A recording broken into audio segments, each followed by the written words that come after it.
All right, this is the third season of the DP World ILT 20, and I've got two superstars from Gulf Giants speaking to us on NDTV.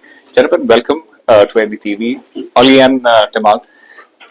This has been one of those tournaments, one of those T20 tournaments that has picked up very, very quickly and very, very fast. And right from its inception 2 years ago to now, how do you see that growth in this particular tournament, and how do you compare it with the rest of the T20 leagues that are going on around the world? Starting with you.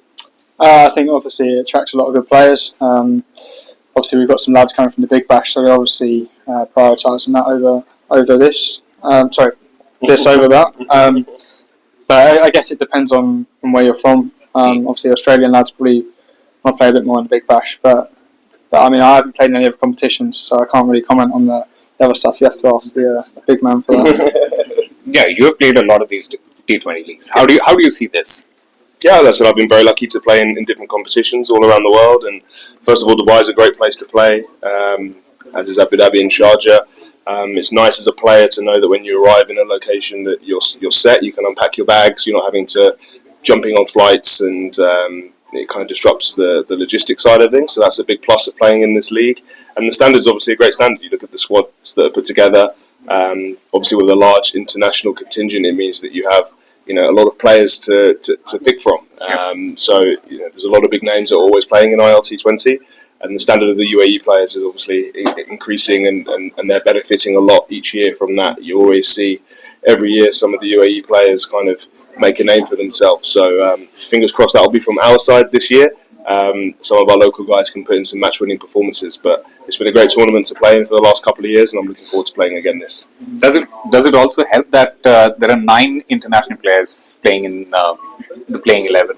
Does it have any sort of effect, or do you think unlike other leagues where you can only have 4 players who are not from their country, or 5 overseas players? Do you think that difference here it changes the quality of the game? It enhances it? What do you think?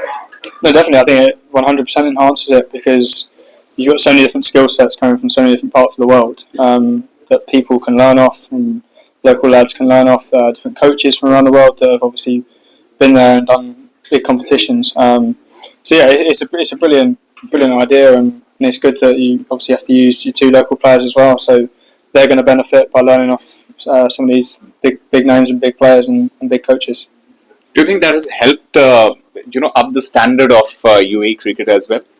Yeah, no doubt. So that I've had 2 years at Desert Vipers, and now with Gulf Giants now, and I certainly saw within the 2 years at the Vipers, when you come back for that second year, the local players certainly take a step on, and for those guys who otherwise probably wouldn't have that opportunity, it's great. Even if you don't end up playing that much, spending a month with, as Ollie said, some top coaches, some top players, as international players, I think it's expected of you to try and help the local players as much as you can. So hopefully when they go back to playing their domestic cricket or international cricket, you've hopefully given something to them. And fingers crossed, over the next few years you'll see the UAE national side start to kind of pick up as well on the back of this, because it's a great shop window for them, and it's a great opportunity for them to get better.